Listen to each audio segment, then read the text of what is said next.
Ticho! Jen vítr ví, kdo se!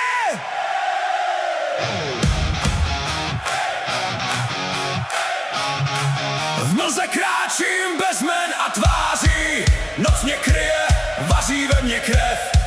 Mezi vlky i mezi lháři poznám, kdo stojí a kdo je jen pro hněv. Oči pálí, pravda řeže, masky padají v pozadí. Nejsem stín, co se jen veze, já jsem ten, kdo nezradí. Neohnu žbet, i kdyby měl prasknout, neprodám duši za falešnej klid. Kdo chce mě lámat, ať zkusí vstát proti mně, pozná, co znamená žít. Ne každý smí u mě stát, ne každý smí můj oheň znát. Kdo mě tíží, toho nechám jít, já nejsem ten, co se učí snít. Smečka mě pozná v tmách, bez slov, bez masek, bez jizev lží.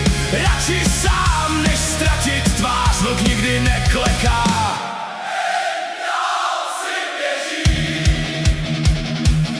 Říkali ohnout se, zapadnout líp, že svět tě zlomí, když budeš sám. Ale já slyšel v sobě ten křik, že zrada sebe je největší klam.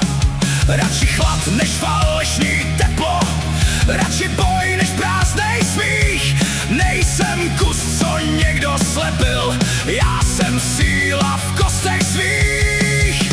Nejsem štít pro cizí války, nejsem lék na jejich pád. Kdo mi bere, nemá nárok, kdo mě dusí, nesmí